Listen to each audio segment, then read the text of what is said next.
rapport à hier? Est-ce qu'il y a des questions par rapport à hier?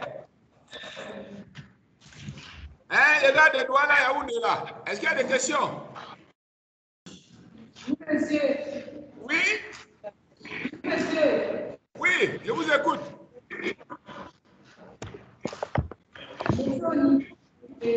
Chapitre 2. Chapitre 2? Oui, monsieur. Oui, oui, chapitre 2, oui. Là, je vous écoute. Monsieur, l'influence de la poste présentation.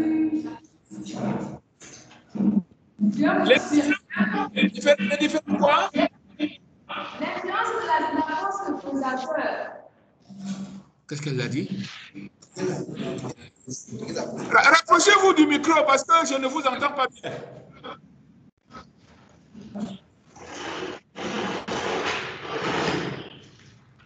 Monsieur, au niveau de l'influence de la présentation, c'est l'équilibre d'un système à un degré de liberté. Ah, ok. Bien, bonne question. Ok. L'influence de la présenteur. Monsieur. Oui, madame. Ok, bonne question. Alors là, ce qu'il faut retenir, c'est tout simplement que finalement, on ne tient pas compte de la pesanteur pourvu que la vibration soit comptée à partir de la position d'équilibre statique. Voilà ce qu'il faut retenir. Est-ce que je réponds à votre question? Oui, monsieur, c'est la raison pour laquelle, au niveau de l'équation, on ne retrouve pas la pesanteur. Hein? Je n'ai pas bien compris, vous dites?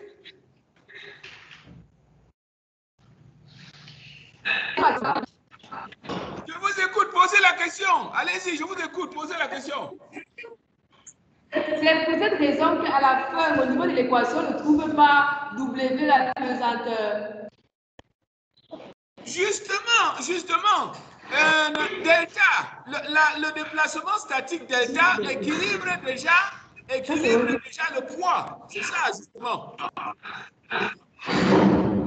Et le déplacement statique, allons-y, voilà, on est à cette page-là. Le déplacement statique delta équilibre déjà le poids, de telle sorte que l'équation du mouvement reste intacte si vous comptez maintenant les Y après avoir compté delta. Est-ce que vous comprenez cela? Parce que le Y total, en fait, c'est Y plus delta. Alors, delta équilibre déjà le poids.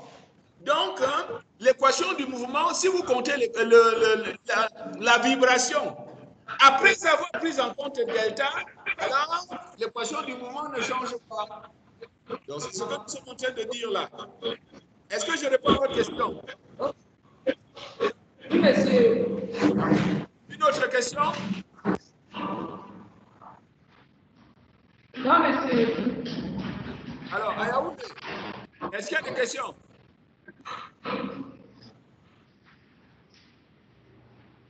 À Yaoundé, il n'y a pas de questions?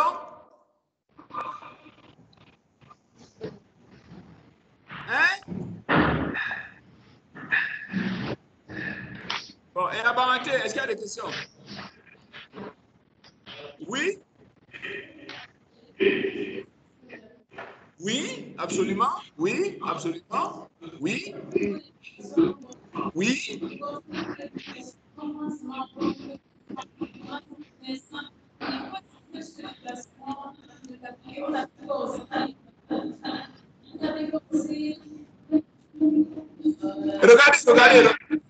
Regardez.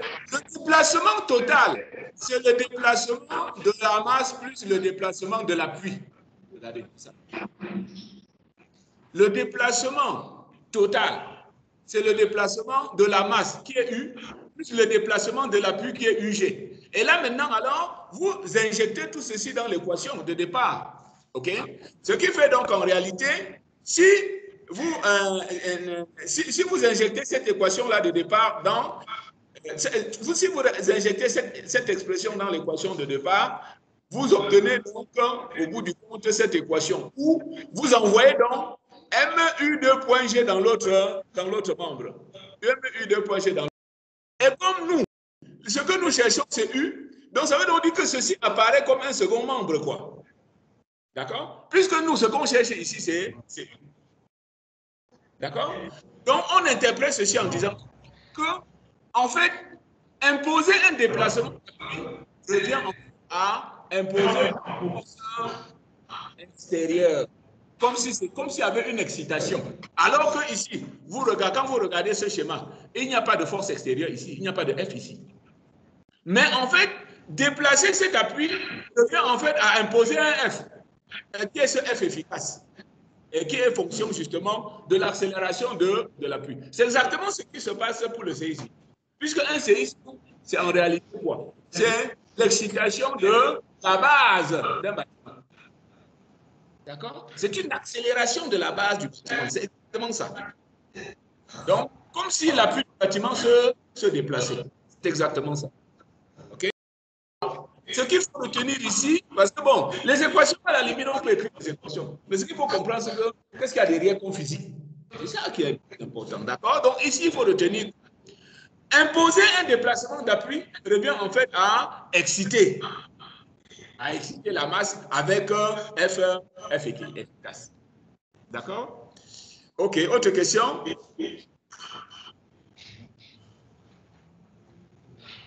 Ça veut dire quand même que vous avez lu. C'est pas mal. Ça veut dire quand même que vous avez lu. Yahoo n'a pas de question? Hein? Yahoo n'a aucune question? Bon. Sinon, s'il n'y a pas d'autres questions, on va donc commencer le cours d'aujourd'hui. En fait, c'est les TD, hein, comme je vous ai promis. Bon, parfois, au début, comme ça, là, ça paraît un peu, bon, pas difficile. C'est pas ça, ce n'est pas difficile. Hein. C'est pas difficile. Mais, disons que ça paraît nouveau. Hein. Et puis, bon, hein, il faut fixer les idées avec les TD. Hein. Vous allez voir que c'est vraiment pas compliqué. Bien, on va donc commencer par le plus simple, comme je vous l'ai expliqué hier, c'est-à-dire qu'on va prendre une poutre simple, une poutre simplement appuyée, et on cherche sa fréquence propre, tout simplement. Alors, donc, on va aller... J'espère que vous avez déjà les fichiers. D'accord, voilà. Donc, voilà le premier TD. On demande d'écrire l'équation du mouvement de cette structure. Où E, c'est la rigidité en flexion et L, la longueur de la poutre, la portée de la poutre. La poutre est supposée sans masse et soumise à un effort F qui est égal à mg, c'est-à-dire juste le poids, d'accord, d'une masse qu'on a mis là en mi-triangle. Alors,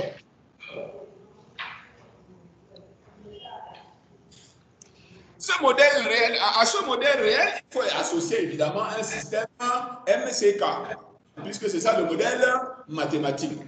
OK, donc ici, dans le texte, on a dit qu'il n'y a pas d'amortissement. D'accord? Il n'y a pas d'amortissement. Donc, on va donc supposer qu'on est ici dans le cas d'une vibration libre non amortie. Alors, si l'unité représente la flèche sous la force F. Alors, le voici. Hein, donc, je suppose que sous l'effet de F, la poutre fléchit.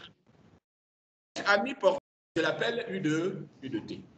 Donc, c'est ici notre seul degré de liberté, comme on l'a dit. On l'appelle également la variable généralisée. Bien. Alors, donc, si on nous demande de trouver, donc de dessiner donc la vibration libre, donc cela veut donc dire que nous devons trouver en particulier la pulsation propre, puisque vous savez que, hein, on a vu l'expression hier, l'expression de la vibration dépend de la pulsation propre. Or, qu'est-ce qu'il y a dans la pulsation propre? Bon, la pulsation propre, tout le monde a retenu que c'est racine de K sur M. K, c'est quoi? C'est la rigidité de la structure. C'est-à-dire que si on suppose que la structure fonctionne comme un ressort, alors K, c'est sa raideur. Et ici, comme on a négligé la masse de la poutre elle-même, ça veut donc dire que la masse de toute la structure revient à la masse du poids qu'on a mis. Donc, il suffit de convertir la force en poids, ou bien en masse, hein, puisque le poids est une force. OK?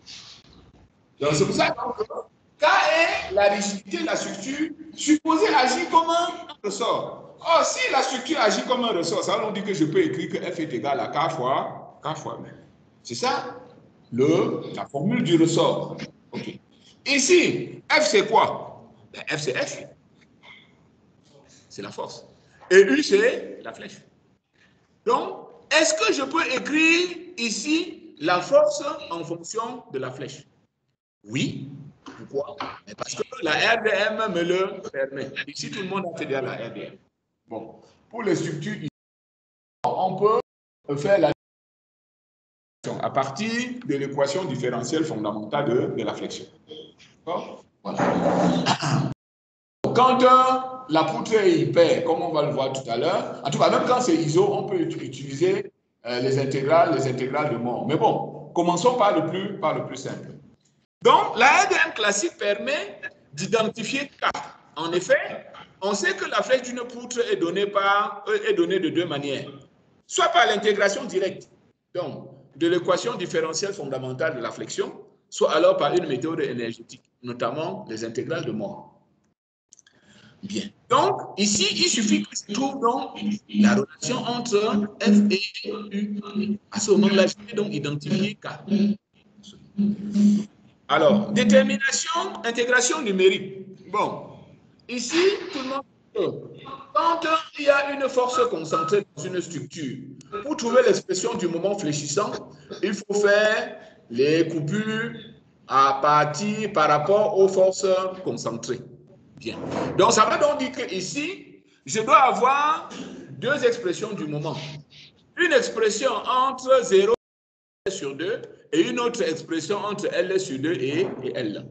D'accord? Donc, puisque cette poutre est chargée par une force concentrée, l'expression du moment fléchissant se fait par deux coupures. Entre 0 et L sur 2, le moment fléchissant, c'est tout simplement F sur 2 fois X. Parce que si j'ai ici F, alors il faut ici F sur 2 et là, F sur 2. Et donc, on sait que le moment fléchissant, c'est EI que multiplie la dérivée seconde de la flèche. Bien. Alors, j'intègre deux fois. Ceci pour trouver la rotation et ceci pour trouver la flèche. Bien. En intégrant deux fois, je suis obligé d'introduire deux constantes d'intégration, c'est-à-dire C1 et C2. Bien. De l'autre côté, si X est compris entre L sur 2 et L, le moment fléchissant, c'est F sur 2 que multiplie L moins X. Ici, c'est EI fois 1Y2. Si ceci, c'est un Y1, de l'autre côté, c'est un Y2. Absolument. Et j'intègre encore deux fois, ça me donne deux constantes d'intégration, C2 et C4. Ça fait en tout combien de constantes d'intégration? 4. Pour avoir 4 constantes d'intégration, il faut avoir écrit combien de conditions limites? Pour avoir 4 inconnus, il faut écrire combien d'équations? 4, évidemment. Il faut avoir 4 inconnus, il faut avoir 4 équations. Alors, quelles sont les équations? Quelles sont les conditions limites? Alors, regardez la structure. OK? La condition limite, c'est quoi? Ici, j'ai des appuis. D'accord? Alors, la flèche ici est comment? Là, ça fait deux conditions limites. Quelles sont les deux autres?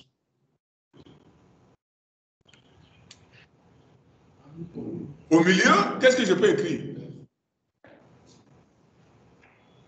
Oui, elle est nasse, oui, d'accord, mais ça ne donne pas une condition limite. Hein? À mi-travers, qu'est-ce que j'ai comme condition limite? La condition limite, c'est que le moment doit être le moment dans une poutre, l'expression du moment est continue. Si le moment est continu, ça veut dire que la flèche est continue. Si la flèche est continue, la rotation est continue. Donc, c'est ça qu'il faut écrire. D'accord? Donc, ici, tu dois écrire que... Alors, donc, voilà la première condition. Donc, Y1, puisque entre 0 et L, c'est Y1 que je cherche. Donc, ça veut donc dire que Y1 de 0, c'est 0. Et Y2 de L, c'est 0. D'accord? Bien. Maintenant, il faut se mettre en I-travers et dire que la flèche est la même et puis la rotation est la même. Voilà les deux autres conditions. Ça fait 4. D'accord? Bon, ça, c'est de la RDM, hein? Donc, normalement, ça ne devrait surprendre personne ici. Donc, hein? Comment on fait pour savoir ça? Bonne question. Ok, comment on fait pour savoir ça? Comment on fait pour savoir ça? Bonne question. Voilà. Bonne question. Hein? Hein? C'est bon, ce n'est pas une bonne question. Hein? Ah, c'était pas une question, hein? Ah, d'accord, ok. C'était une question. Ah! Donc, pour elle, ce n'est pas une question, mais pour les autres, c'est une question. Ok. Bon, donc là, bon, pour répondre comment dire, plus sérieusement, ben ça, c'est la théorie. La RDM, hein, d'accord? C'est ce que je viens de dire. Si, même les topos font RDM. Ah, si. Mes topos font RDM, en tout cas, c'est pas d'où vous venez. Mais mes topos font RDM. Ah oui, il faut que ce soit clair. Mes topos font des RDM en deuxième année. Ah ouais. Moi, je ne sais pas d'où vous venez, mais bon. Mes topos font RDM. Bon. Donc, ici, le fait que, ceci explique simplement le fait que la flèche est continue. D'accord? Parce que ici, au milieu, d'accord, la flèche ici doit être continue. Donc, ça veut donc dire que la limite à gauche, c'est la continuité des fonctions. La limite à gauche doit être égale à la limite à droite, est égale à la valeur de la fonction au point. Bien. Et la dérivée, pareil, c'est-à-dire ici. Ici d'ailleurs, donc pour ce cas particulier, la dérivée est nulle. Hein, c'est-à-dire qu'en réalité, ici, la rotation est nulle. Elle doit être la même à gauche qu'à droite. OK? Alors, une fois qu'on a dit cela, bon, il suffit de faire des calculs. Donc, je dis donc que la rotation à gauche est égale à la rotation à droite. La flèche à gauche est égale à la flèche à droite. Bon, ça permet de calculer les questions d'intégration. Bon, ça c'est calculé, c'est résoudre les équations. Bon, ça, donc, ça, hein? Donc, ça permet donc que je trouve l'expression de la flèche. D'accord? OK. Entre 0 et L sur 2, voici. Entre L sur 2 et L, voilà.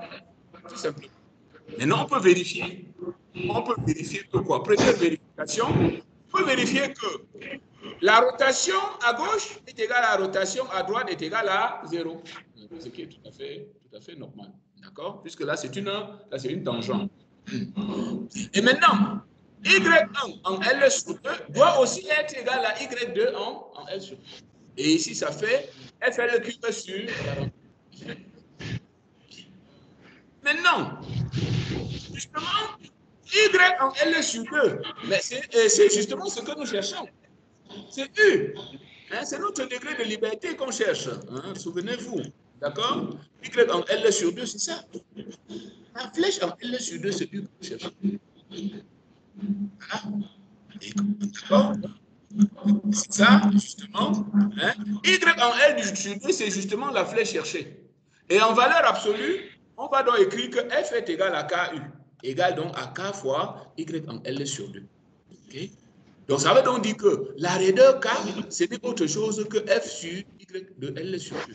Et j'écris. Donc, si je tire dans cette équation F, qu'est-ce que ça fait? Ça fait donc, en valeur absolue, F est égal à 48 fois EI, U, mon degré de liberté. Donc, ça me permet donc d'identifier. Donc, si je fonctionne comme un ressort, voilà. Maintenant, on peut faire la même chose par les intégrales de mort. Donc ça, c'est également du calcul de structure. Okay? Donc la flèche ici, il y a une petite erreur là. Ici, c'est une intégrale. Ce sont les intégrales du monde. Ça, c'est une intégrale de 0 à L de M bar sur EI dx. Où M, c'est le moment dû à la force extérieure. Et M bar, c'est le moment dû à la force unité. Donc ça, c'est le théorème de la force de l'unité. Hein, d'accord? C'est-à-dire que on fait travailler la contrainte dans le champ de déplacement de la force créée par la force de. Ici, il s'agit tout simplement du moment fléchissant. Si on a négligé les déplacements, les déformations à l'effort transform et à l'effort normal, comme on le fait de façon classique. Alors, la charge unité est placée justement au point où on cherche le déplacement. À ce moment-là, tout le monde sait que le diagramme du moment fléchissant dans cette structure, c'est ça. Oui, le moment max, c'est FL sur 4. Ici, si je mets la force virtuelle unité, ça fait exactement la même chose, sauf que je fais F égale à 1. C'est tout. Je fais L sur 4. Absolument. Maintenant, la barre des intégrales de mort. Bon, les intégrales de mort, ça fait que je multiplie un triangle par un triangle. Triangle, c'est 1 tiers de LF phi, comme tout le monde connaît. Bien. Alors, ça fait donc 1 tiers de L, c'est L. Bien. F, c'est donc cette valeur-ci, c'est-à-dire Fn sur 4. Et phi, et F', c'est donc L sur 4. Okay. Ça fait bien FL cube sur 48. OK, on retrouve le même résultat. L'avantage étant que, avec les intégrales de mort, ça va plus notamment plus vite. Mais il faut savoir les manipuler. Savoir manipuler. Si quelqu'un ne sait pas manipuler, il peut toujours aller à son intégration directe. Il faut faire attention au calcul. Parce que les conditions limites et tout ça là, hein, faut bien. Bien. À ce moment-là,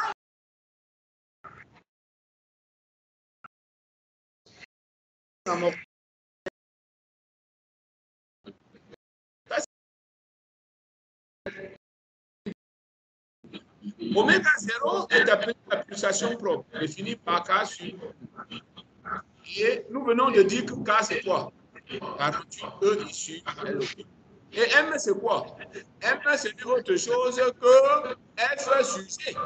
Puisque F est égal à M, tout simplement. Voilà. Et ça fait donc que je peux donc écrire ça. Maintenant, pour les constantes d'intégration A et phi,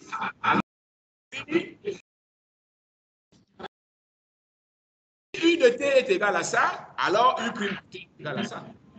Bien. Maintenant, U de 0, c'est quoi? Supposons que U de 0 soit par exemple 0. Ça veut donc dire que sinus phi est égal à 0, donc phi est égal à 0. Supposons que U' de 0 est égal à B0. Ça veut donc dire que A fois oméga 0 fois cosinus 0, c'est 1, est égal à ça. Donc j'en détermine que A est égal à B0 sur oméga 0, tout simplement. Et donc, voilà la vibration que je cherche.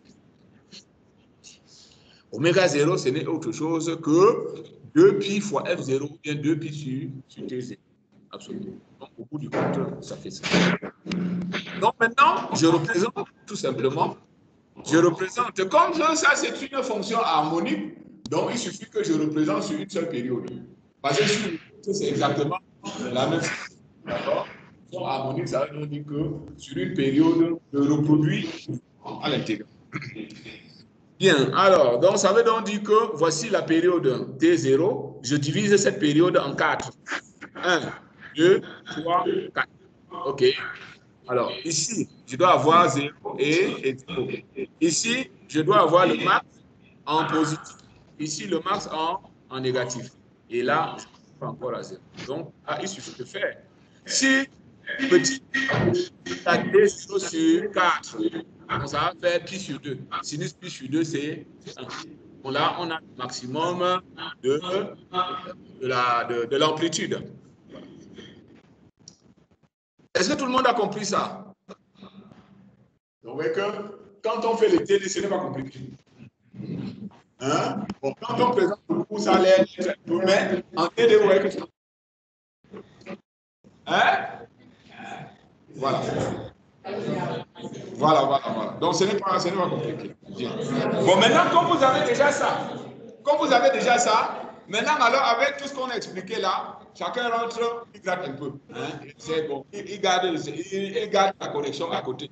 Il essaie de gratter lui-même. Voici, il retrouve tout. Ici, la compris. Maintenant, s'il y a une question à ce moment-là, on revient dessus. Vous me dites, OK, je n'ai pas pu traverser cette étape. Et là, on reprend. D'accord? Donc, mais sinon, à chaud, là, est-ce qu'il y a une question? Non, à chaud, il n'y a pas de question. Hein? À chaud, est-ce qu'il y a une question à Douala et à Yaoundé? Hein? Non, monsieur. À chaud, vous avez tout compris? La vibration, là, vous avez compris?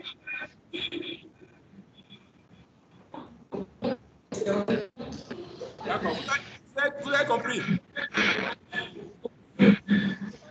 Si vous n'avez pas compris, vous posez la question. On est là pour ça.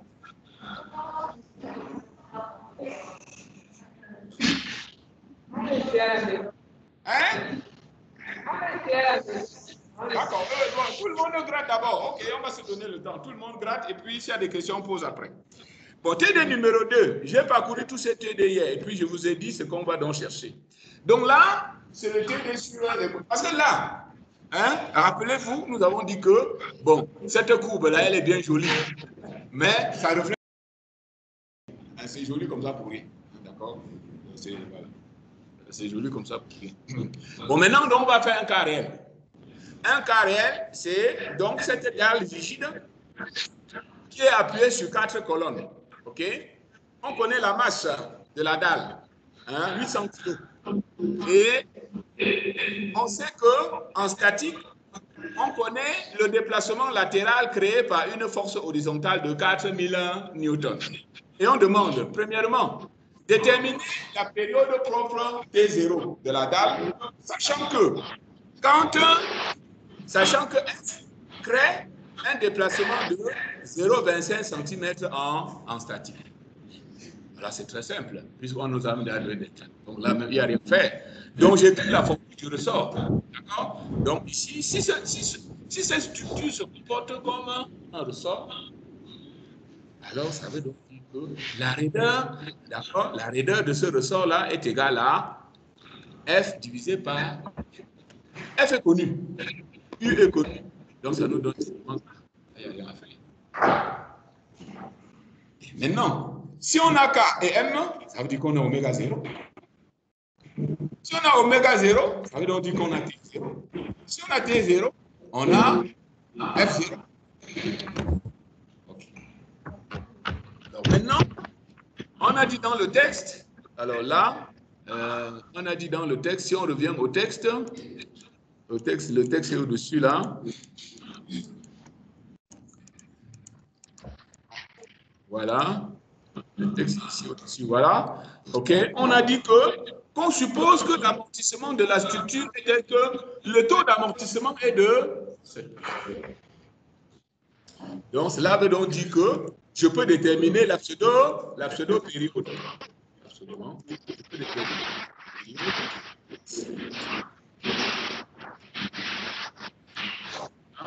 Je peux déterminer la période qui est ça. Voilà. Donc, il suffit d'appliquer. Hein. Voici oméga 0 multiplié par racine de 1 moins tilde carré. Ça, ce sont des formules que nous avons vues. Donc, vous appliquez. OK. Et maintenant, on sait que C est égal à 2 tilde M fois oméga 0. D'accord? Donc, ça, c'est le coefficient de l'amortissement. Donc, on a ici tout. On a oméga 0, on a tilde, on a K, on a tout. Donc, on remplace, tout simplement. Et là, ici, il faut faire attention. Regardez l'unité de C. L'unité de C. Hein? D'accord? Puisque, alors, si on revient à l'équation, de départ, l'équation du mouvement, si on revient à l'équation du mouvement, On va faire une analyse. On va faire une analyse dimensionnelle. On va faire une analyse dimensionnelle. Okay. Faisons une analyse dimensionnelle ici.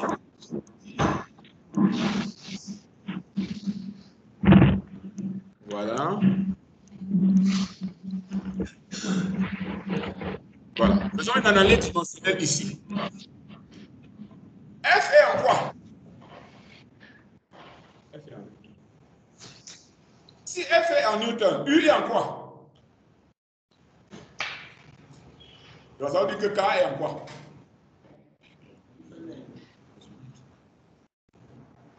U point est en quoi? U point c'est de quoi? U point c'est de quoi?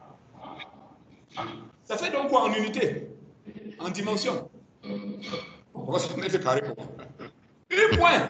U point c'est D, donc U sur D, donc T. C'est une dérivée temporelle. U point, c'est la vitesse. U point. Le point, c'est la vitesse, non? Mais on n'a pas dit ça depuis hier. U point, c'est la vitesse. Donc, ça veut donc dire que U point, c'est de quoi? C'est des mètres par seconde. Et C fois U point, ça doit être quoi? Comment ça? C fois U point, ça doit être quoi? Mais puisque tout ça là, c'est des newtons, est-ce qu'on peut additionner des patates et des macabos? Si K fois U, c'est des newtons, alors C fois U point, c'est aussi des newtons. Évidemment, c'est une force. D'accord? Alors, si C fois U point est une force, alors c'est en quoi? D'accord? Parce que C fois mètre sur seconde, ça doit être des newtons. Alors, ça veut dire que C, ça doit être de quoi? Le newton seconde sur newton seconde sur mètre. Donc, c'est exactement ça. OK? Et voilà. Tout le monde comprend ça, Yaoundé? L'analyse dimensionnelle? OK. Alors, je reprends. On reprend. L'analyse dimensionnelle. L'analyse dimensionnelle, tout ce que c'est? Analyse dimensionnelle, c'est-à-dire qu'on analyse une équation à partir des dimensions des termes. Les dimensions, ce sont les unités. Alors, ici, dans cette équation, c'est une équation en effort. F, c'est de Newton. Et donc, comme F est une somme de termes, chaque terme ici doit représenter également des newtons. Hein? K fois U, ça doit être des newtons. C fois U 2 points, ça doit être des newtons. M fois U 2 points, ça doit être des newtons. Donc maintenant, si U point, ce sont des mètres par seconde, et que C fois U point donne des newtons, alors nécessairement, c'est des newtons secondes sur. C'est bon maintenant? Alors, U 2 points, c'est de quoi? Mètres par seconde carré, d'accord? C'est une accélération, d'accord? C'est une accélération. Okay. C'est bon maintenant? Tout le monde a compris? Ok. D'accord. Bon, on était donc en train de résoudre donc ce problème-là. Alors donc, maintenant on nous demande quel est le nombre de cycles. Donc c'est ça. Donc c'est bien des newtons secondes. On nous demande quel est le nombre de cycles depuis l'amplitude de sa valeur initiale à 0,0. Donc cela veut dire que quoi? On prend deux crêtes. La première crête est à 0,25 cm. L'autre crête est à 0,05. On demande, entre ces deux crêtes, il y a combien de périodes? Il y a combien de cycles? Bon, je vous ai montré les formules. Je vous ai demandé de bien retenir cela à partir du décrément logarithmique. OK? Alors, nous avons donc dit que m fois delta, ce n'est autre chose que logarithme de U0 sur 0 plus m. Sachant que U0, c'est la première crête, U0 plus m, c'est la seconde crête. Voilà.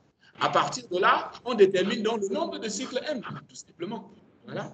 Et comme on connaît le décrément logarithmique, on a dit que si le mouvement est sous-amorti, on peut négliger tilde au carré. Donc, ça veut dire que le décrément logarithmique, c'est 2 pi fois tilde, tout simplement. Et comme j'ai tilde, ça veut dire que je connais delta. Voilà. À partir de là, je trouve donc que voici la première crête, voilà la deuxième crête. Et je trouve 3,66. Donc, comme il n'y a pas de moitié de cycle, on va donc arrondir à 4. Est-ce que tout le monde comprend ça? Vous voyez que ce n'est pas très compliqué. Bien. Maintenant, l'amplitude du mouvement de la dalle ici. Ça, c'est l'essence de notre problème. D'accord? Donc, ici, on nous donne le nombre de cycles. Maintenant, on demande, OK, quelle est la valeur de l'autre trait? Donc, c'est exactement le problème inverse. Donc, j'écris pareil. J'écris donc que le logarithme ne peut rien de la première crête sur celle que je cherche est égal à 8 fois l'incrément logarithmique. Tout simplement. Donc, ici, M représente 8, tout simplement. Donc, ça veut donc dire que U0 sur U8, c'est exponentiel 8 tilde. Et donc, 8 tilde, c'est 8 delta, pardon, 8 delta, mais c'est que delta, c'est 2 pi tilde. Donc, je fais, donc ça va donc faire que U0 est égal à ça. Donc, ça veut donc dire que non, c'est U8 plutôt, pardon. Ici, c'est plutôt U8. C'est une erreur là. C'est U8 qui est égal à U0 sur ceci. Et on trouve que ça fait ça. D'accord? Donc, globalement, après 4 cycles, la crête initiale qui était à 0,25 est tombée à 0,05. Après 8 cycles, c'est tombé à 0,0074. Ça fait normal, puisque plus le nombre de cycles croît, plus la valeur de la crête, puisqu'il y a amortissement. Ah bon, vous calculez, bon, 0, bon, 0 physiquement n'est pas propre. Hein? 0 physiquement n'est pas propre. Dis une valeur négligeable. Tu dis une valeur négligeable. Peut-être que tu prends un rapport, je ne sais pas moi, de 100 ou 150. D'accord? Est-ce qu'il y a des questions ici? Est-ce que tout le monde a compris ça? Est-ce que tout le monde a compris ça, Douala Yaoundé?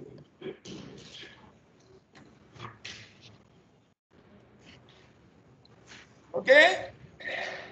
C'est bon?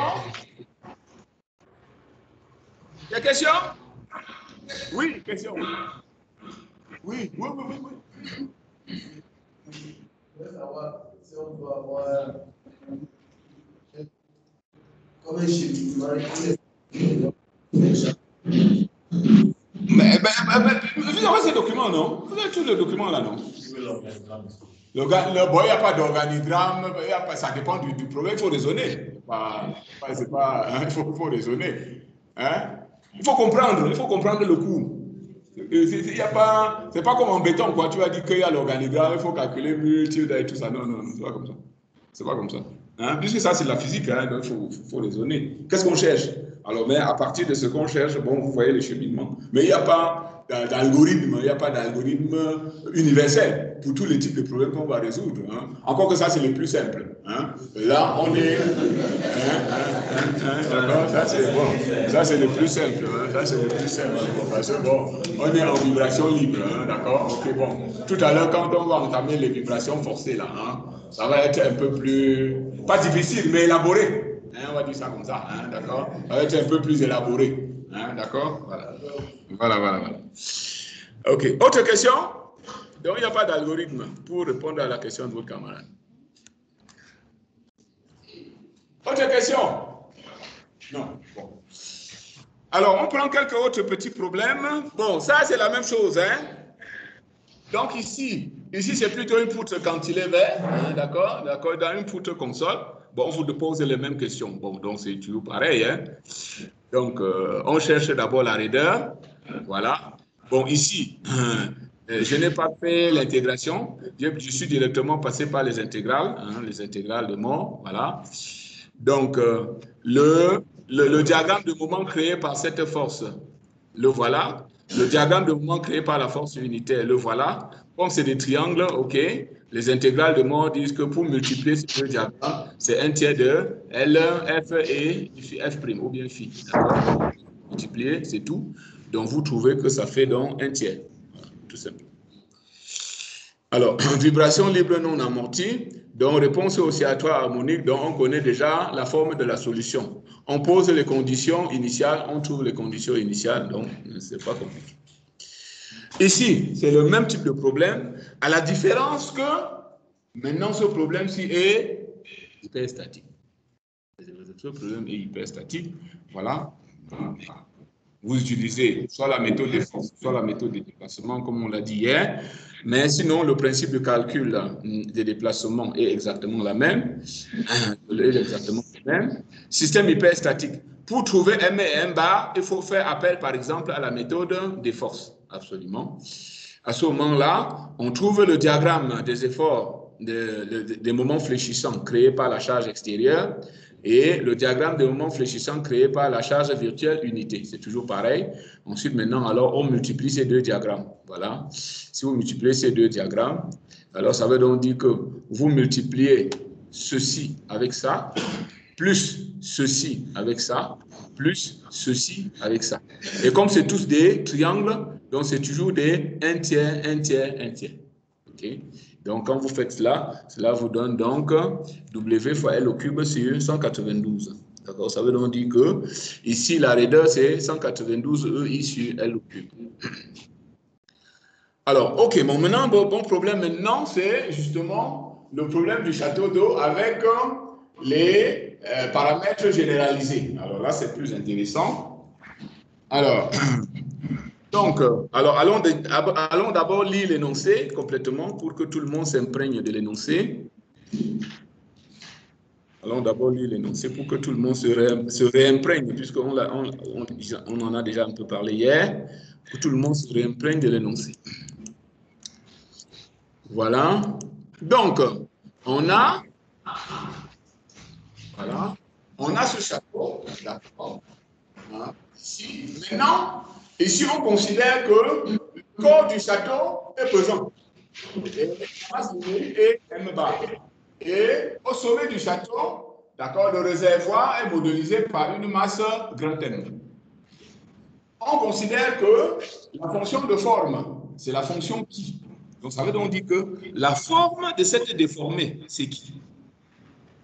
Okay. Et donc, d'après le théorème de Bernoulli, on a la séparation des variables. La flèche en chaque nœud est égale à qui multiplié par y. À ce moment-là, ça veut dire que y de t, c'est notre degré de liberté unique, qui est donc la variable généralisée. Et ici, la question, c'est de savoir quels sont les paramètres généralisés.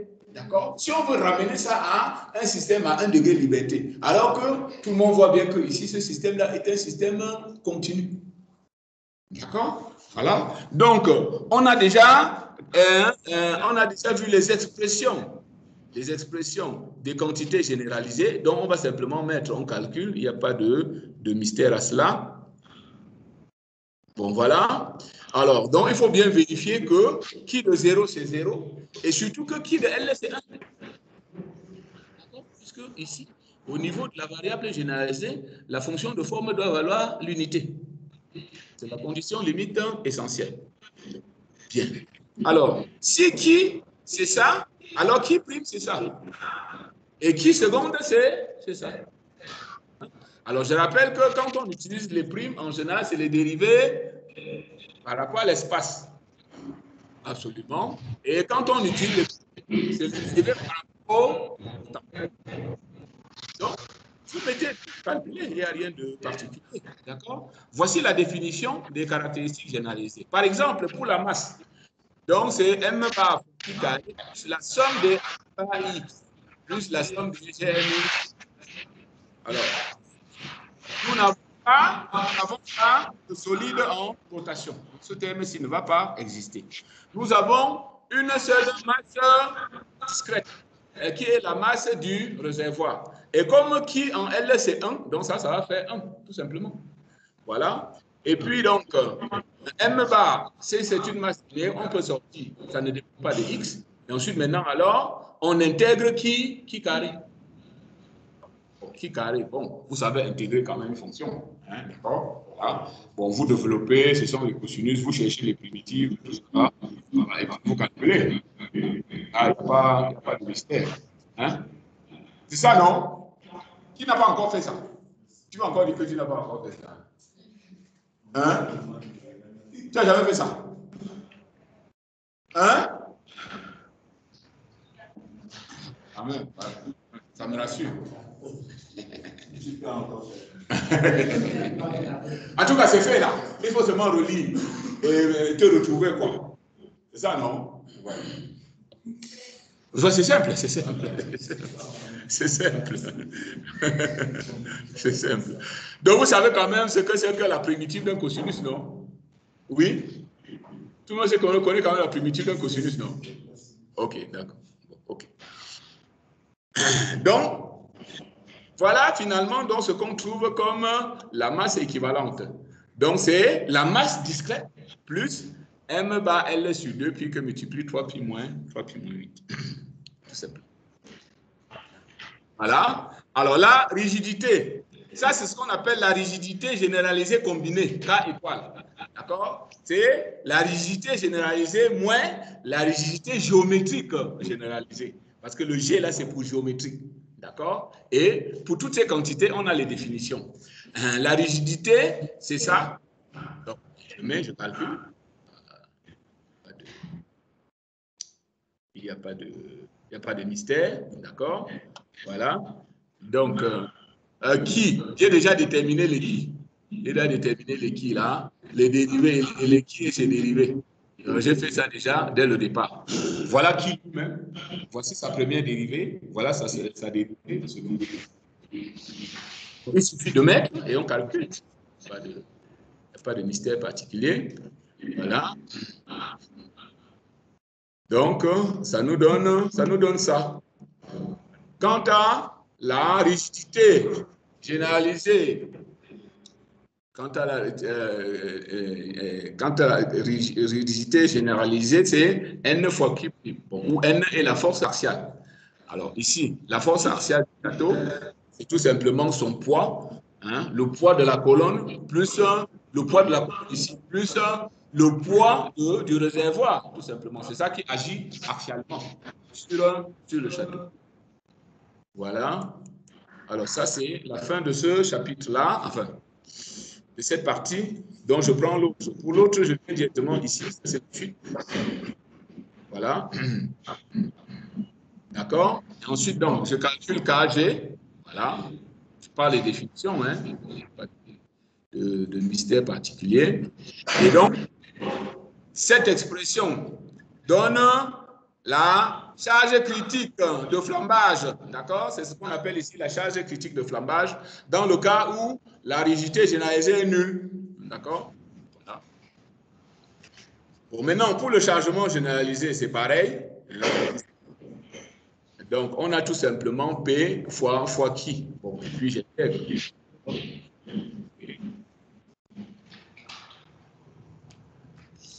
Bon, donc ça, c'est l'intérêt de ce problème, c'est surtout de montrer comment est-ce qu'on passe d'un système continu à un système à un degré de liberté, en calculant les paramètres généralisés. Maintenant, alors, si on veut étudier ce mouvement, alors donc, je vais donc dire que l'équation du mouvement, c'est M étoile fois U point, ou fois U 2 points, plus K étoile fois U, plus C étoile fois U point, ainsi de suite. Quoi? C'est ce que je dis. Alors, je reprends donc. Je dis ceci. Alors, si on reprend, quel est l'intérêt du calcul des paramètres généralisés? Si on reprend ici, voilà.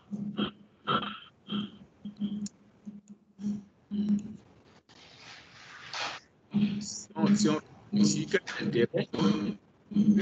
Voilà. C'est voilà, c'est ça. C'est-à-dire que quand nous voulons passer d'un système continu à un système à 1 degré de liberté, alors l'équation c'est quoi? Ça va faire maintenant M étoile fois U 2 points, plus C étoile fois U point, plus K étoile fois U égale à F étoile. C'est ça l'équation, d'accord? Maintenant, alors, voici les formules qui donnent les quantités généralisées. Et donc, c'est ça que nous avons donc calculé dans le cas particulier du château d'eau. Donc, c'est pour ça donc, que je dis qu'une fois qu'on a calculé cela, on peut alors nous demander d'étudier le mouvement du château. D'accord? Donc, vous reconstituez l'équation du mouvement et puis vous traitez. Est-ce que ce sont des vibrations libres? Est-ce que c'est des vibrations libres non amorties? Ainsi de suite, ainsi de suite. Je ne sais pas si je réponds à votre question. D'accord. Bien. Ensuite, maintenant, donc là, je suis toujours là. Alors, ceci. Alors, ici, on dit, bon, ça, c'est toujours les TD. Le texte est toujours là. Hein, ça, ce sont les TD. Je crois que c'est les 2,5 et 2,6. Les textes sont toujours là. Alors, on dit soit un oscillateur pour lequel on connaît K et oméga 0. Et on a considéré expérimentalement qu'une force de 1000 Newton provoquait une vitesse relative, OK, de l'amortissement de 1 mètre par seconde. On demande de déterminer le taux d'amortissement. Voilà. Donc, le taux d'amortissement, par définition, c'est C sur 2 fois M oméga 0. Alors, ici, la force d'amortissement, c'est C fois U point. Donc, ça veut donc dire que C, c'est F bien de F sur D. Oméga 0 au carré, c'est K sur M. Et donc, je mets ça ici. OK? Voilà. Donc, ça va faire donc F fois oméga 0 sur 2 fois U point K. Alors, donc, je fais l'application numérique et je trouve ça. OK? Alors, maintenant, la pseudo-période d'oscillation. C'est simple, tout le monde connaît la formule.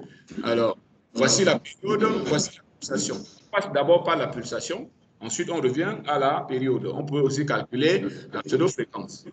OK? Voilà. Le décrément logarithmique. Bon, on faut calculer le décrément logarithmique. OK. Voilà. Puisqu'on connaît déjà tilde. Donc, il faut delta. Voilà. Et maintenant, à partir de là, on peut déterminer C lui-même, qui est donc le coefficient d'amortissement. Bon, ça, ce sont des choses très simples. Alors, il dit encore que on a un oscillateur de masse M égale à 3 kg, K égale à 7×10-6.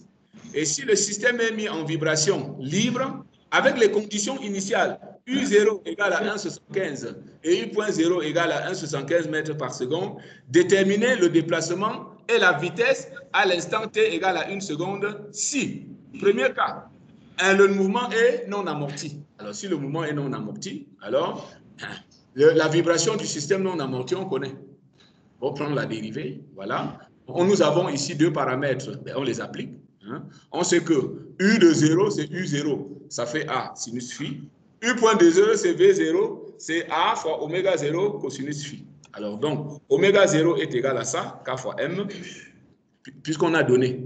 On a donné K, on peut connaître oméga 0.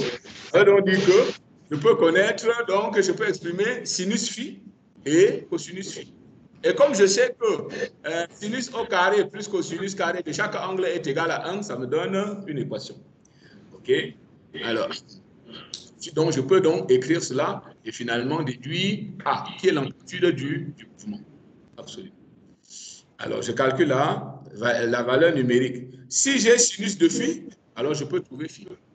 Tout simplement. Donc, ça veut donc dire que voici la vibration libre amortie. 3,58 sinus de 4,40 plus ça en centimètres. Bien précisé, puisque ici l'unité ici c'est le centimètre. On a dit que 3,58 c'est les centimètres. Le voilà. OK? Voilà. Bien, maintenant on demande l'élongation et l'accélération en 1 seconde. À ce moment-là, vous prenez. Hein, c'est justement pour ça que nous disons que la solution, c'est une histoire. Hein? Parce que ici, il suffit qu'on se donne T pour trouver et l'élongation à chaque moment et la vitesse à chaque moment. Vous comprenez ça? D'accord? Hein? Ça, c'est l'histoire de la réponse. Est-ce que tout le monde comprend ça, Douala Yaoundé? Vous ne comprenez pas? Alors, à quel niveau vous êtes lagué? Calcul de A, monsieur. Hein? Au niveau du calcul de A. Au niveau de A, bonne question. Allez, au niveau du calcul de A, bonne question. Vous écrivez les conditions initiales. Alors, si U de T s'écrit comme ça veut donc dire que U point s'écrit comme ça. Jusque-là, vous êtes d'accord? Bien. Ça veut donc dire que les conditions initiales, c'est quoi? Les conditions initiales, ça veut donc dire, j'écris l'élongation à la vitesse à T égale à 0. U de 0 ici. Si je remplace T par 0, ben, ça va me faire A sinus phi. Dans cette équation, si je remplace T par 0, U point de 0, c'est V0, ben, c'est A oméga 0 cosinus 0 plus phi. Ça fait donc cosinus phi. Bien. De ces deux équations, je dis que sinus phi, c'est U0 sur A. Je dis que cosinus phi, c'est V0 sur A oméga 0. Donc, puisque sinus carré plus cosinus carré est égal à 1, ça veut donc dire donc que ceci au carré plus ceci au carré est égal à 1. C'est pas ça? Bon, voilà. Donc, je continue ici, je développe.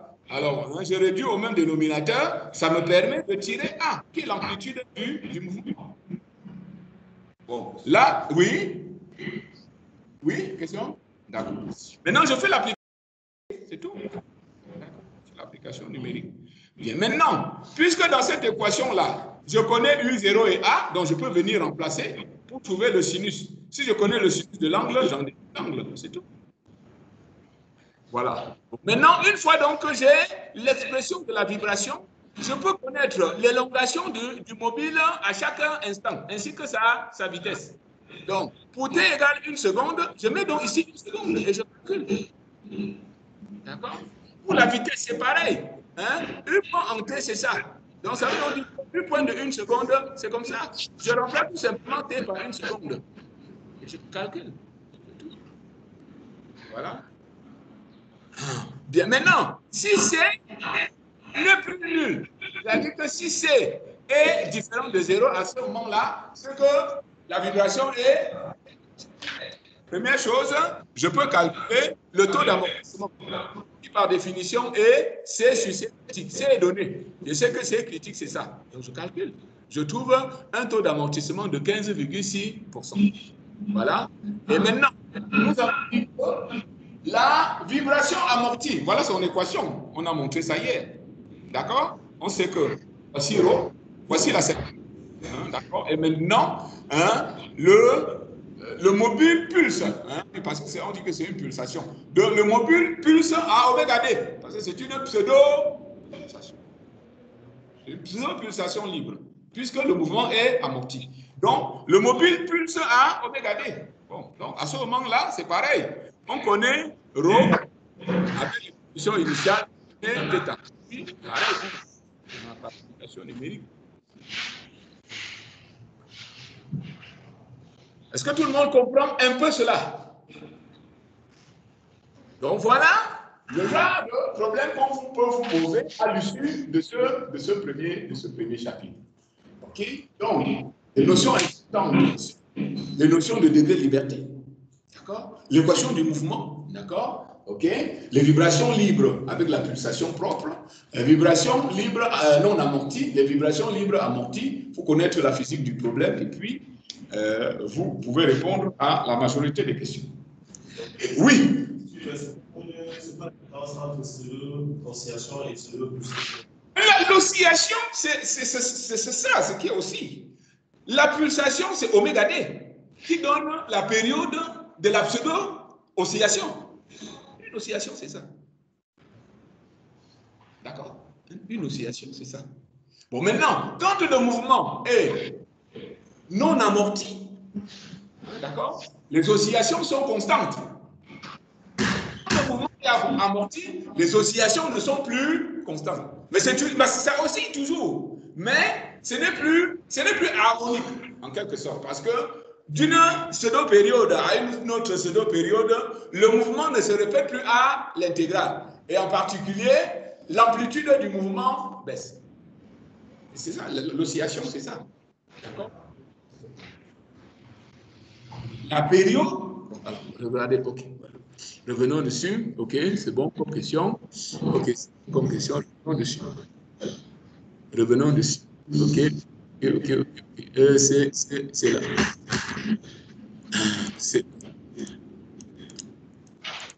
Voilà, c'est ça. Ça, ce sont des oscillations, non? Alors, voici une oscillation. Voici une oscillation. Ça vient comme ça. Ça repart là. Voilà une oscillation, non? Bon, voici une autre oscillation. Ça, c'est une pseudo-période. Ça, c'est une autre pseudo-période parce que voici les crêpes. D'accord? La période, oui. La période ici, c'est toujours la même. D'accord? Par contre, le mouvement n'est plus harmonique. Est-ce qu'on est bien d'accord? Parce que ici, quand je passe de cette période-ci, quand je passe de ce cycle-ci à ce cycle-ci, l'amplitude de la vibration a diminué. Est-ce que je me fais comprendre? L'oscillation, c'est ce mouvement-là qui est aussi. Maintenant, la période, c'est la quantité. Hein, d'accord? C'est le temps. Le temps mis pour faire un cycle. Pourquoi pseudo ici? Parce que le mouvement ne se répète pas à l'identique. Ça veut dire que c'est pseudo. Parce que normalement, une période, par définition, on doit répéter le mouvement à l'identique. OK. Autre question?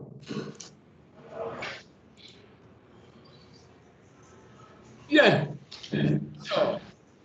Qu'est-ce qu'on appelle l'approche de Rayleigh? Bon, donc c'est l'approche, en réalité, on l'a déjà fait, simplement. C'est ce qu'on appelle donc l'approche énergétique de détermination de la valeur de oméga 0 pour un système continu. OK. On cherche l'équivalence énergétique en masse et l'équivalence énergétique en raideur pour déterminer. Alors, si je dis que pour un système discret, l'énergie cinétique, c'est 1,5 de M fois UO. Ça, l'énergie. Si le système, au lieu d'être discret, est continu, alors, ça va faire 1,5 de M bar fois ça.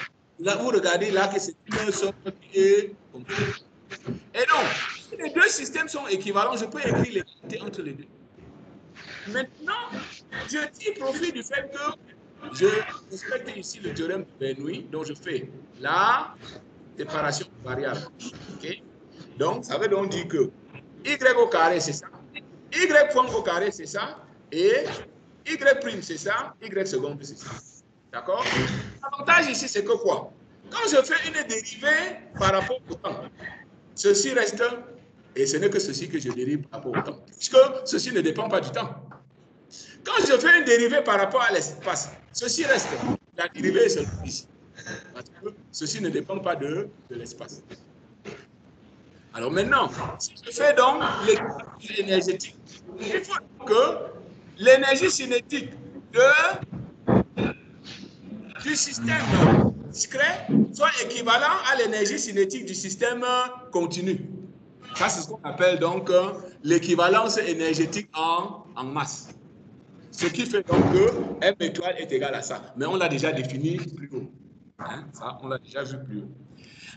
Maintenant, pour la raideur, hein, bon, ici on pourrait dire que c'est une autre façon d'écrire M étoile. D'accord? Pour la raideur, c'est exactement pareil. Ça, on parle de l'énergie potentielle. L'énergie potentielle du ressort, c'est K étoile fois Y au carré. Okay? Maintenant, si le système est continu, ça doit être égal à ça. Bien, maintenant, comme en réalité, nous, on travaille surtout dans la théorie des poutres. En réalité, l'énergie de déformation, c'est-à-dire l'énergie potentielle, c'est ça, c'est la somme des M carrés sur 2E. Je pense que tout le monde a vu ça. C'est avec ça que vous traitez les Menebrea, les Castigliano et tout ça. C'est ça, non? Hein, quand vous exprimez l'énergie de déformation. OK? Et cette énergie de déformation correspond donc à une énergie potentielle. Et en théorie des poutres, l'énergie de déformation, c'est égal à ça. Donc, le système discret doit être équivalent au système en termes d'énergie. Voilà. Et comme M lui-même, c'est égal à EI fois Y seconde, ben je mets. Voilà. Et donc, on trouve que Voici le système discret, voilà le système et voici donc l'équivalence en Taylor. Et par définition, le quotient de Rayleigh, qu'on appelle R de phi oméga 0, est égal à K étoile sur M. D'accord? Ici, quand vous avez un système discret, on met simplement petit k sur petit m.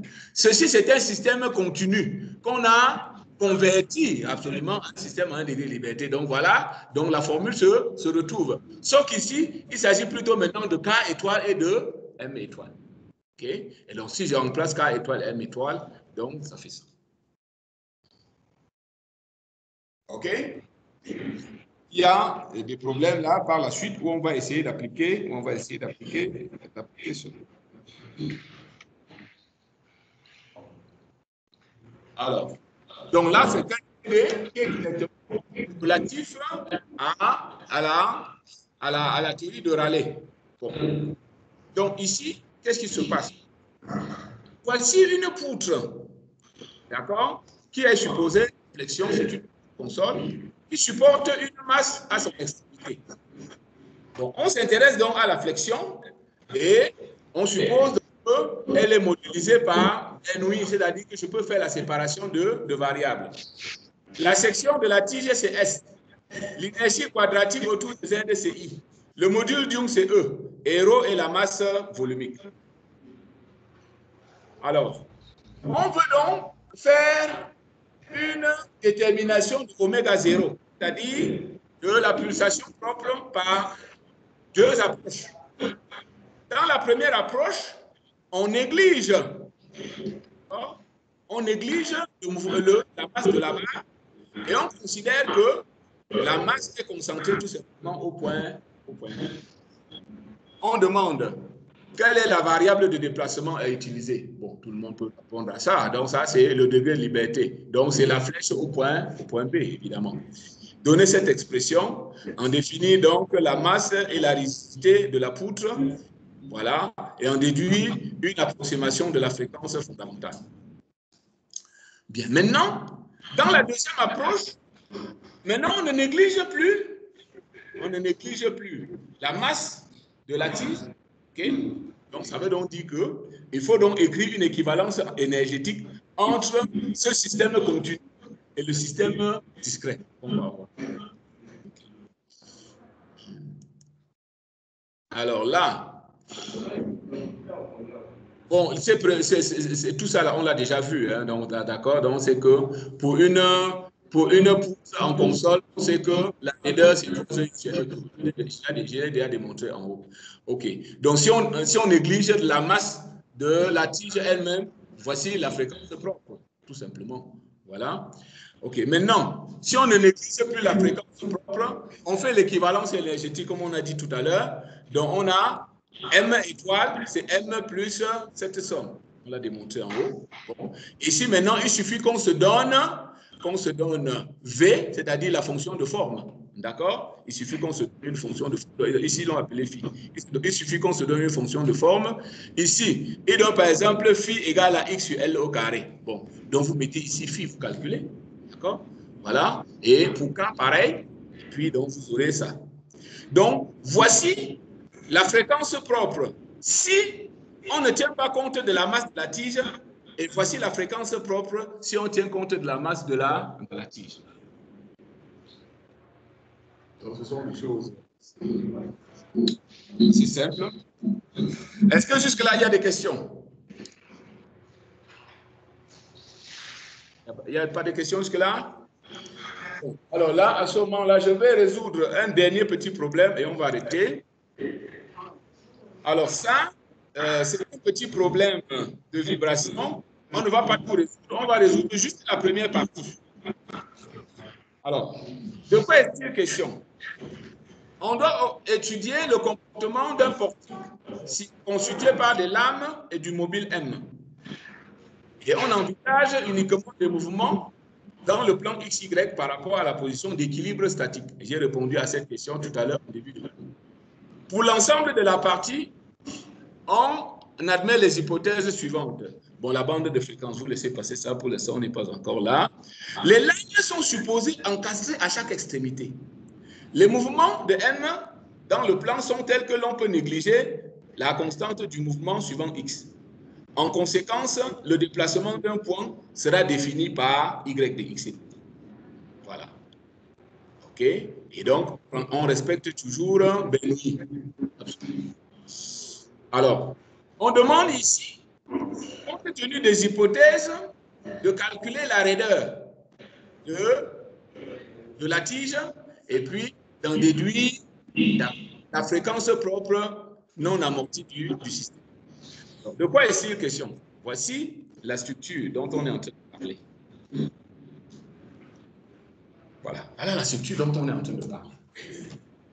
Vous avez une masse M qui est liée à un bâti par deux lames, c'est-à-dire L1 et L2.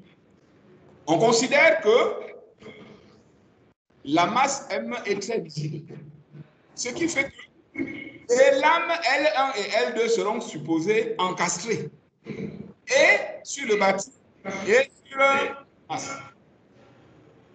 Parce que si ce mobile se déplace, on considère qu'il se déplace dans cette direction. Voilà. À ce moment-là, le schéma mécanique. Voilà le schéma de la structure. Et voici le modèle M passé. Ici, il n'y a pas de C, puisqu'on a tout simplement M et K. Donc, ça veut donc dire que dès que je vois ceci, je dis donc que cette virulation-ci est en amorti, évidemment, puisqu'il n'y a pas d'amortissement. Et ici, pareil, on vous demande de trouver la raideur, de trouver, d'en déduire la fréquence. Alors ici, la difficulté se trouve à ce niveau-ci. Regardez, puisqu'on suppose que la lame est à la fois encastrée sur le bâti et sur la masse. Donc ça veut donc dire que, regardez bien ici, encastrement veut dire que quoi? Que la rotation est absolument. Okay? Donc ça veut donc dire qu'en 0, la rotation doit être nulle. Et puis en L, la rotation doit être nulle, puisque la lame est encastrée sur le mobile. Alors, donc, encastrement, ça veut dire qu'il y a combien d'inconnus? Encastrement, combien d'inconnus? Premièrement,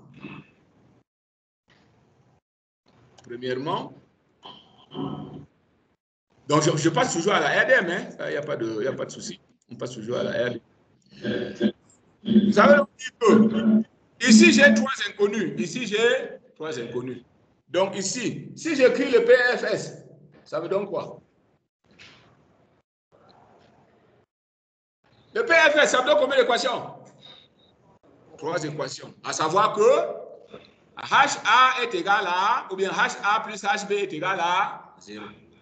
RA plus RB est égal à 0. Et ensuite, maintenant, j'écris le moment. Donc, si j'écris le moment par rapport, par exemple, à A, ça veut dire que MA plus MB plus L fois RB est égal à 0. Ça, c'est l'équilibre général.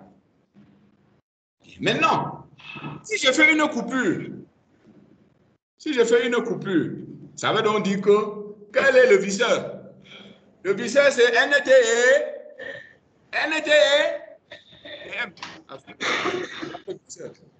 Le visseur, si je fais une coupure ici, ça veut donc dire que T plus RA doit être égal à, tandis que M plus MA moins X fois RA doit être égal à, ça c'est l'équilibre de la partie.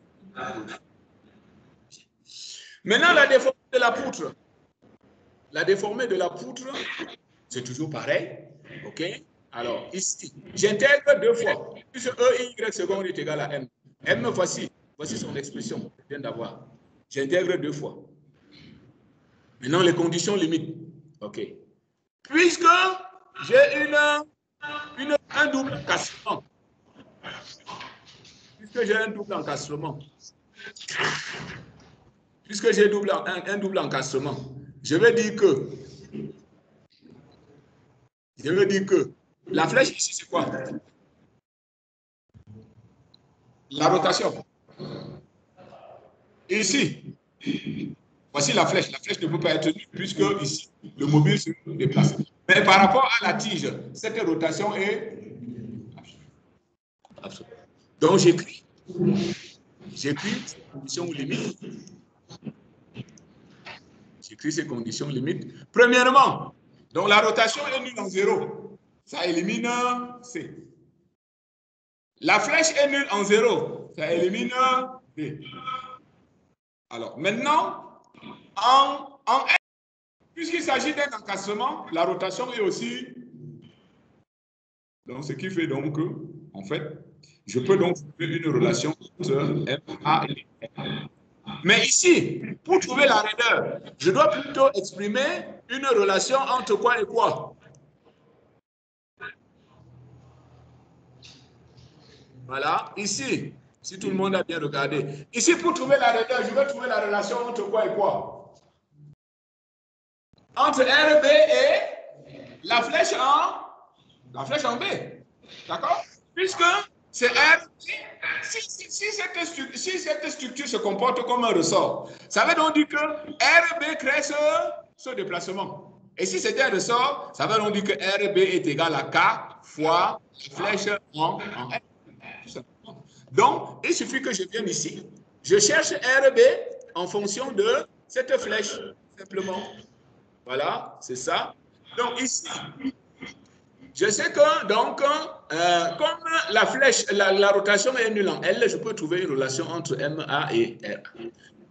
Donc, ça fait que je trouve l'expression de Y. Mais, avec les équations d'équilibre que j'ai mis en haut, à savoir que RA est égal à RB et puis MA est égal à la relation entre MA et MB, donc je remplace ici. En Y égale à L, Y est égal à Y1. Et E fois Y1, je remplace directement ici. Ça fait ça. Or, RA est égal à quoi? RB est égal à quoi? Moins RA. Absolument. Donc, en écrivant ceci, qu'est-ce que ça me permet de dire? Ça me permet de dire que RB est égal à... Donc, ça, c'est justement l'équation de du ressort. Force égale à raideur multiplié par le déplacement. Ça veut donc dire que ici j'ai identifié quoi? Ça veut donc dire que ici j'ai identifié. Mais ce cas-ci, c'est pour une seule lame. Mais comme il y a deux lames, il faut que je multiplie par 2, tout simplement. Voilà. Et donc, la fréquence propre, c'est tout simplement 1 sur 2 puis que multiplie racine de K sur M. Comme dans cette modélisation, j'ai négligé la masse des lames. Ça veut dire que la masse de la structure, c'est tout simplement la masse du mobile. La masse du mobile. Voilà. Et donc, on trouve K, on trouve M. Et on... Voilà. Donc, vous voyez que ici, bon, ce n'est pas plus compliqué que ce que nous avons fait, mis à part le fait que ici, il fallait faire attention. Il fallait faire attention à cette modélisation pour comprendre que, okay, ici, c'est un double encastrement. L'encastrement sur le bâti et l'encastrement de la lame sur la masse. OK? Vous voulez qu'on arrête là? Hein? Ça va quand même?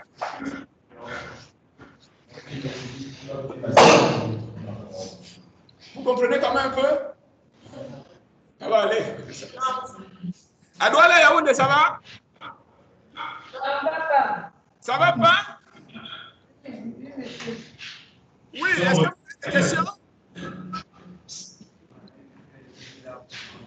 Est-ce qu'il y a des questions? Sur le menu en arrière. Hein?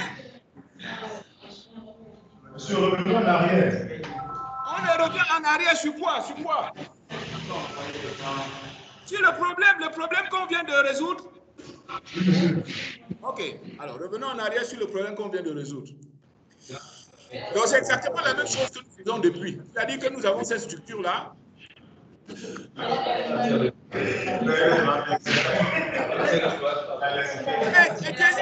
répondez la réponse, vous posez la question et vous bavardez. Donc on nous donne une structure comme celle-ci. On nous donne une structure comme celle-ci et on nous demande de déterminer sa fréquence propre non amortie. Donc, je crois que c'est ce que nous avons fait depuis le début de cet après-midi. Donc, qu'est-ce qu'il faut? Il faut modéliser cette structure d'après les modèles MKC. En quoi c'est dur ici? En quoi c'est dur? Ici, si on vous dit qu'il n'y a pas d'amortissement, c'est des vibrations libres non amorties. Voilà le modèle. Donc, il y a simplement une masse et une raideur. Ah oui, ici, là. Bon, de toutes les façons, ici, on ne vous demandait pas de déterminer ça. Ça, on a donné. On a donné, oui, ça, on a donné. On dit que le modèle, c'est ça. On vous demande seulement de faire le calcul. Ah non, on a modélisé. On vous demande simplement de faire le calcul. Donc, de faire la RDM. Oui. Hein? Comment? Il faut poser les questions. On est là pour apprendre. Hein. Il faut poser la question. Il ne faut pas... Hein?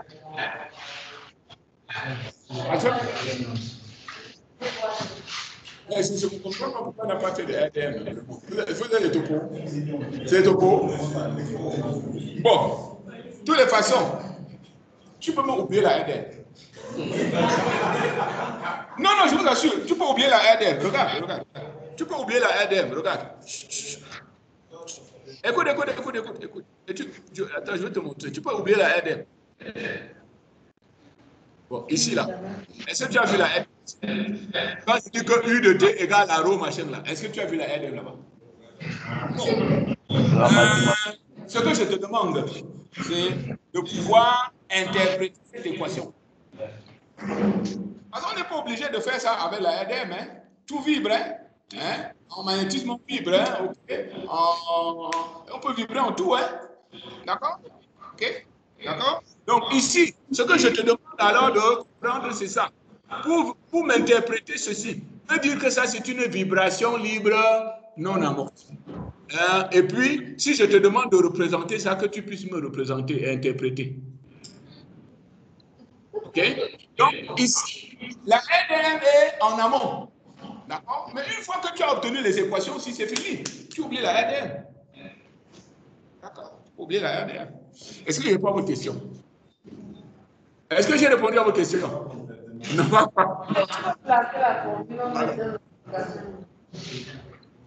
Une fois que vous avez obtenu cette équation-ci, là, oui. Vous avez besoin de la RDM, mais ce n'est pas seulement qu'en RDM qu'on peut obtenir ceci. C'est-à-dire que je peux vous prendre une autre équation en magnétisme, en n'importe quoi. Je vous donne une équation comme celle-ci et je vous demande de l'interpréter et de tracer. Est-ce que vous comprenez ce que je dis? Je faisais l'exemple. Non, ce n'est pas que la vibration si est appliquée à la mécanique de structure. Mais vous pouvez appliquer cette vibration aussi à toutes les autres sciences. Est-ce que tu comprends? Hein? D'accord? Ok? D'accord? À l'acoustique? D'accord? Au magnétisme? D'accord? Ok? Bon, maintenant, la façon d'obtenir cette équation, c'est seulement la physique qui y a derrière, c'est tout. D'accord? Donc, je sais que c'est peut-être les topos qui posent cette question. Hein? La physique qui est derrière là, la physique qui est derrière, une fois que vous avez obtenu cette équation, la physique qui est derrière là, vous pouvez l'oublier. Et vous interprétez ici, qu'est-ce que c'est qu'une oscillation? Pourquoi c'est harmonique? Pourquoi ce n'est pas harmonique? Ainsi de suite. Est-ce que c'est amorti? Est-ce que ce n'est pas amorti? Pourquoi on dit que c'est vibration libre? Pourquoi on dit que c'est forcé? Ainsi de suite. D'accord?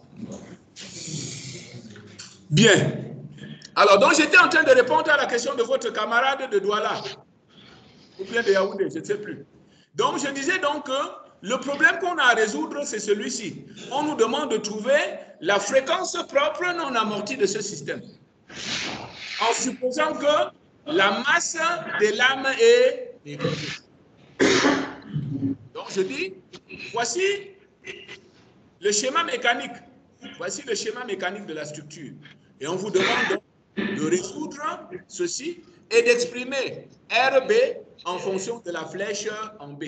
C'est ça qui va déterminer la raideur. Une fois que vous avez la raideur et la calculer la fréquence. Est-ce que je réponds à votre question?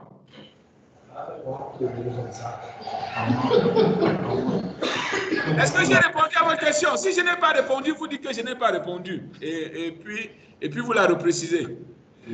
Monsieur, s'il vous plaît, expliquez le schéma. Ah, expliquez ce schéma. Alors, bonne question.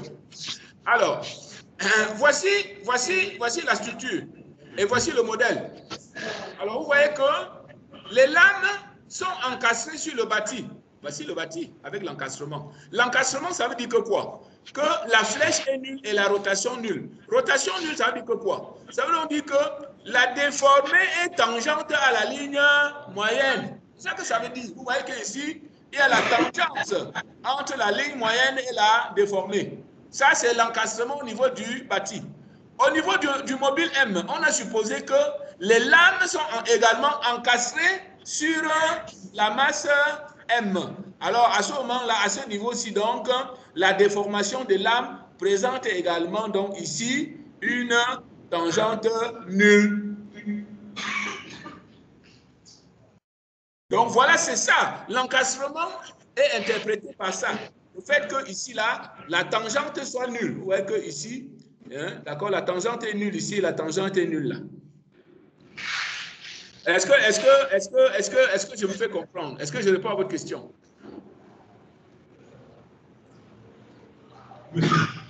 D'accord. Une fois que vous avez écrit ça, maintenant, vous écrivez les conditions aux limites des encastrements. Vous savez que pour un encastrement, la rotation est nulle et la flèche est nulle. Donc ici, la rotation sera nulle et la flèche nulle. Ici, la flèche n'est pas nulle, évidemment, puisque nous voulons exprimer la force en fonction de la flèche.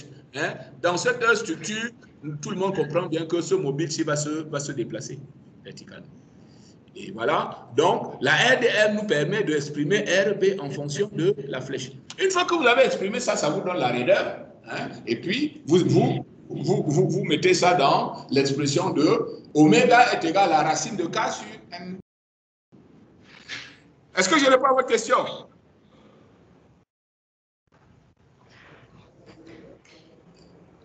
Oui?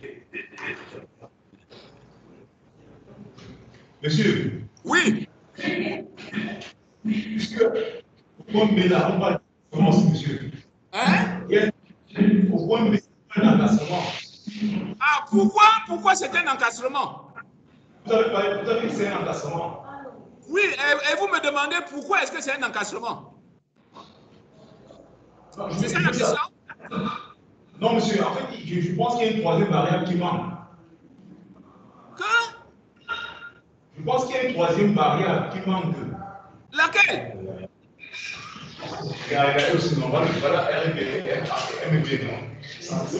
Oui, vous avez tout à fait raison. Mais, c'est là. Vous avez tout à fait raison, mais tout est ici. Regardez bien. Il y a une troisième, ça ne manque pas, on l'a exploité. Regardez ici. Ici, on a exploité le fait que, alors regardez bien là. Ici, on a exploité l'équation d'équilibre. On a exploité le fait que RB est égal à moins RA.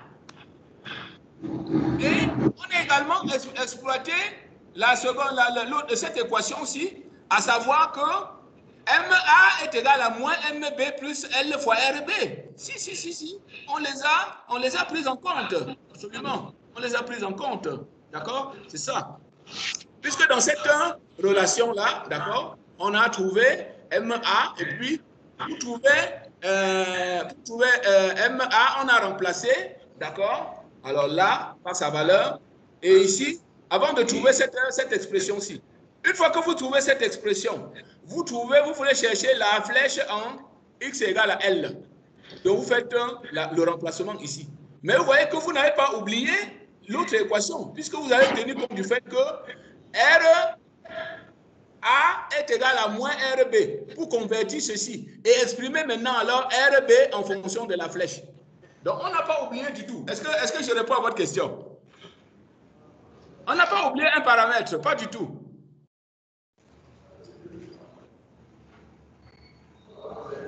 C'est bon? Monsieur, avançons. Avançons. Bon. De toute façon, on a fini pour aujourd'hui. On a fini pour aujourd'hui. Donc, ici, je conclus donc comme quoi Alors, vous déterminez cette raideur et après, comme vous avez déjà la raideur, ça vous permet de déterminer la fréquence propre. OK. Regardez ça, vraiment, ce n'est pas compliqué. Hein. Essayez de gratter vous-même, c'est pas compliqué du tout. Après, maintenant, s'il y a des questions, on peut revenir dessus. Donc, on dit, on se retrouve demain à la même heure. Essayez d'être un peu plus à l'heure, s'il vous plaît. Essayez d'être un peu plus ponctuel, s'il vous plaît. Hein?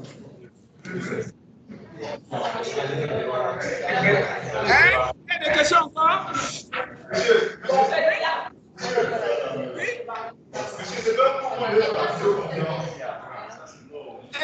Attends, apparemment, il y a encore une question de se poser. Oui, vous dites, je vous écoute.